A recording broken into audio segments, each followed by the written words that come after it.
대형주 주가 흐름 둔화된 가운데 최근 주가 상승 속도 빨라지고 있습니다. 주도 테마 변화주 주기도 이렇게 짧아지는 듯한데요. 한 발 앞선 투자자의 시선으로 기사에서 이번 주 시장 투자 아이디어 구해보겠습니다. 종목이 보이는 뉴스 신일섭 벤자민 투자연구소 소장 모셨습니다. 소장님 어서 오십시오. 안녕하세요. 네, 저희 종목으로 또 뉴스로 바로 한번 들어가 보도록 하겠습니다. 제목이요. 인도 진출의 친환경까지 화학주 주가 부글부글 끓나 끓을 정도인가 싶기는 한데 네, 제목 머니투데이의 보도입니다. 지금 내용을 보니까요. 대부분의 전통 화학주들 작년부터 부진을 면치 못하고 있는데 그중에서 국도화학과 롯데 정밀화학을 꼭 집어서 좀 얘기를 해주고 있습니다. 주가가 꿈틀거리고 있다라고 해서 기사에서 주목을 하고 있습니다. 이유는 인도 진출 그리고 친환경 사업에도 두각을 드러낸 덕이다. 그래서 하반기 실적 개선 기대된다라고 하는 내용인데 키포인트 어디다 두면 될까요? 네, 일단 그 순수 화학주들의 그 부진. 네. 일단 뭐 LG 화학도 지금 떨어지고 있긴 한데 LG 화학은 그래도 한 번 80만 원을 넘어서서 90만 원까지 근접을 했었잖아요. LG 화학이 양극재를 한다고 선언을 하면서 LG 그룹의 에너지 솔루션과 함께 지분도 보유하고 있는 데다가 그쪽으로 얽히면서 뭐 포스코 그룹만큼은 못 갔는데 포스코 그룹은 뭐 지금 장난이 아니죠. 그러니까 그 차별성이 어디서 나왔을까? 그 지금 포스코 그룹하고 현대제철, 동국제강 같은 이런 네. 순수 철강만 지금 하고 있는 회사들의 주가 차이가 엄청나잖아요. 화학에서도 지금 양극재를 하고 있는 LG 화학과 롯데케미칼의 주가 차이가 엄청나거든요. 네. 롯데케미칼이 뭐 일진 머티리얼즈 가지고 동박 사업 한다고 하지만 지금 둘이가 이제 투톱이죠. 뭐 우리나라에서 NCC를 갖고 있는 업체들이 몇몇 되는데 4대 업체 중에서 금호석유만 NCC가 없거든요. 나프타 크래커 센터. 그러니까 나프타 크래커 센터에서 뽑아내는 기초 유분을 바탕으로 한 그 사업이 그 순수 화학 업체라고 하죠. LG화학, 롯데케미칼이 대표적인데 둘 다 NCC를 갖고 있으면서도 그러니까 NCC를 갖고 있다는 거는 나프타의 시황이 연동이 많이 되겠죠. 나프타는 원유에서 뽑아져 나온 것이고 그럼 결국 원유 가격에 연동이 되고 원유 가격이란 것은 수요 견인으로 이제 올라가려면 경기가 회복이 돼야 되고 그럼 중국 경기도 중요하고 그런 어떤 굉장히 민감한 시클리컬 업종인데 LG화학은 2차 전지를 얽혔단 말이죠. 근데 롯데케미칼이 지금 그 완전히 지금 적이잖아요. 뭐 폭포수처럼 쏟아지고 있잖아요. 그런 부분들이 순수화학 업체에 영향을 지금 많이 미치는 거죠. 그래서 지금 롯데케미칼뿐만이 아니라 뭐 국도화학이라든가 대한유화 같은 중소화학 업체도 지금 굉장히 안 좋고 특히 코로나 때 너무 히트를 쳤던 금호석유라든가 효성 TNC 같은 특수한 쪽을 만드는 그러니까 니트릴 부타디엔 루버를 만드는 금호석유라든가 효성 TNC처럼 스판덱스의 원료를 만들었던 그 기업은 진짜 그 코로나19의 빛을 본 만큼 지금 완전 암을 보고 있단 말이죠.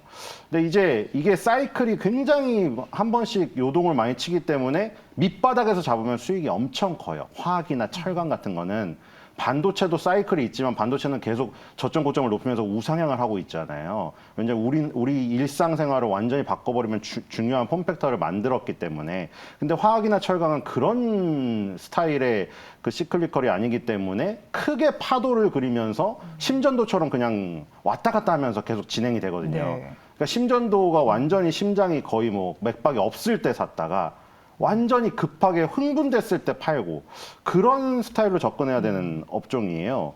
그래서 당연히 국도화학도 작은 규모지 거의 그 사이클에 요동을 치는 거에 비슷하게 연동된다고 보시면 됩니다. 턴어라운드의 시그널은 어디서 있다고 보십니까? 그러면 일단 국도화학은 지금 조선업종에서 조금 뭔가 그 부분을 찾아낼 수가 있죠. 일단 지금 그 삼성중공업이나 현대미포조선, 하나오션 그리고 HD 한국조선해양 이쪽에서 우리나라에서 수주가 굉장히 많이 나왔고 그다음에 이제 그런 것들이 이제 우리가 배를 한번 지어보는 거죠. 거기에 이제 야드들이 다 있을 거고 야드랑 필드 같은 데다가 이제 배를 뉘어놓고 작업을 하는데 도크라는 데 이제 들어가기 시작하면 이제 거기서 공정이 시작되는 거죠. 그래서 거기서 지금 태광, 성광밴드, 하이로코리아 같은 피팅 업체부터 시작을 해서 한국카본, 동성화이텍 같은 LNG 본행제까지 영향을 미쳤고 그다음에 거기서 다시 또 저기까지 갔죠. 뭐 대양전기공업 같은 조명을 만드는 업체 이렇게 가고 그 다음에 HSD 엔진 같은 듀얼 엔진 만드는 회사들 이런 것까지 지금 다 움직였단 말이죠. 그래서 이제 그 배는 한 2, 3년 걸리고 현대미포조선이 만드는 거는 뭐 2년 이하로 걸리는데 조그만 배는 어쨌든 간에 맨 마지막에 우리가 아파트를 한 채 짓는 것도 똑같잖아요. 맨 마지막에 이제 그 장인이 가가지고 아파트 저기를 쓰십니다. 붓글씨로. 그 아파트 명하고 동수를 쓰세요. 맨 마지막에 컬러가 들어가는 거죠. 페인트가. 이 조선도 마찬가지죠. 전부 다 완성해 놓은 다음에 조립을 하고 나서 페인트를 바르기 시작하죠. 그게 이제 근데 나중에 굉장히 어려운 고난이도의 작업이잖아요. 어렸을 때 우리 건담 로봇이나 이거 조립할 때 처음에 조립을 하기 전에 그 붙어 있을 때 다 라카로 칠하면 쉽잖아요. 근데 건담이 다 조립이 되고 나서 그 사이를 칠하는 건 정말 어렵죠. 그게 이제 최후의 공정인데 그래서 이제 페인트 업체라던가 페인트 업체에 에폭시를 제공하는 이 국도화학 이런 것들이 조선주 밸류체인의 순환매에서 맨 마지막에 움직일 가능성이 크다. 네네. 조선사에서 이제 그 선주로부터 주문을 받아가지고 배를 건조하고 거의 마지막 단계, 한 3년 차 마지막 단계에서 건조 후 페인트 3년. 업체에 주문을 하게 되는데 요즘에는 에폭시를 많이 넣을 수밖에 없다. 왜냐면 LNG선이 많아지면 LNG선은 뭐가 중요합니까? 기화돼서 빠져나가는 것을 잡아야 되기 때문에 그리고 뭐 그거는 다른 기술로 할 수 있다고 하지만 이 배는 2, 30년 동안 운항을 해야 되는데 거기에 엄청난 미생물과 따개비와 이런 것들이 다 붙어가지고 막 부식을 시켜요. 네. 그러니까 방청과 방오를 위해서 에폭시를 넣을 수밖에 없는. 우리 지하주차장에서도 많이 보시잖아요. 지하주차장에 뽀득뽀득 소리 나는 게 네네. 에폭시입니다. 그래서 그런 것들이 지금 국도화학의 모멘텀이고 네. 여기서 만약 건설이 살아난다면 더더욱 저기가 되겠죠. 네, 에폭시 글로벌 1위의 경쟁력 말씀을 해주셨고 국도화학. 자, 그렇다면 차트를 좀 띄워놓고 설명을 해주실까요? 지금 위치에 대한 코멘트 좀 부탁드리겠습니다. 네, 지금 아까 전에 본 거를 말하면 LG화학은 지금 그래도 위에서 놀았는데 한번 롯데케미칼은 주가가 지금 코로나19 때의 저점을 붕괴시키기 직전입니다, 지금.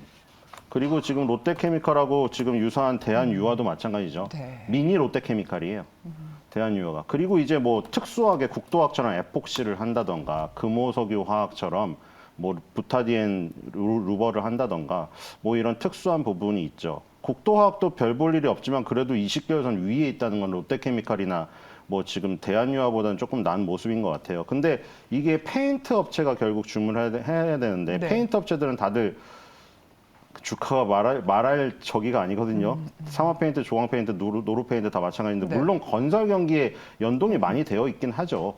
근데 어쨌든 지금 우리가 저기를 본다면 조선주 밸류체인에서 본다면 국도화학도 그 부분에서 움직일 가능성이 있지 않을까 이런 생각이 들고요. 일단 20개월선 위에 있다는 게 20개월선 밑에 있는 것보다는 유리합니다. 그래서 일단 6월 달에 한번 급등을 해가지고 20개월선을 돌파했는데 그게 2022년도 5월 달 이후에 거의 1년이 지난 1년여 만에 지금 20개월선 위로 올라왔거든요. 이 위로 올라와야 일단 기술적으로 상승의 시작을 논할 수가 있다. 그래서 지금 2개월 정도 조정을 받고 있는데 뭐 그쵸 기대를 해봅니다. 뭐 아까 전에 효성 TNC도 뭐 보자면 이런 식이거든요. 네. 효성 TNC도 지금 2020년 7월 달에 100만 원 가까이 갔다가 지금 34만 원이에요. 근데 지금 20개월선을 못 넘어서고 있잖아요. 이런 모습들이 이제 뚫고 올라와야지 시작인데 이 밑에서 사가지고 뭐 그거를 사이클의 바닥을 잡으면 가장 수익이 크겠죠. 금호석유도 지금 마찬가지입니다. 금호석유도 보시면 아시겠죠. 이렇게 한 번씩 바닥에서 큰 거를 먹고 바로 이제 쉬어야 되는 게 화학 업종이에요. 네. 그래서 금호석유도 지금 완전히 지금 주가가 거의 쥐 죽인 듯이 쥐포처럼 눌려 있잖아요. 그러니까 이런 것들을 그냥 그 호흡이 길게 화학의 사이클에 바닥에 베팅하시는 분들에게는 지금 오히려 좋은 기회가 될 수도 있다. 물론 그 사이클이 뭐 옆에서 막 초전도체 날아가고 2차전지도 날아가고 그거에 신경을 쓰시는 분이라면 이거 못 들어가 있죠.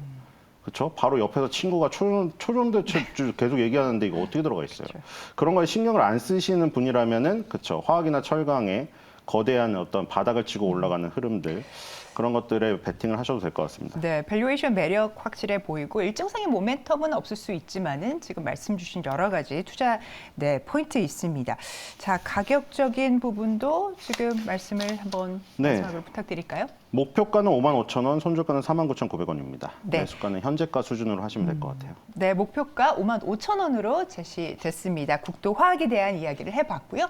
오늘 시장에서 공략주 한번 얘기 들어보겠습니다. 네, 인텔리안 테크입니다. 아, 네.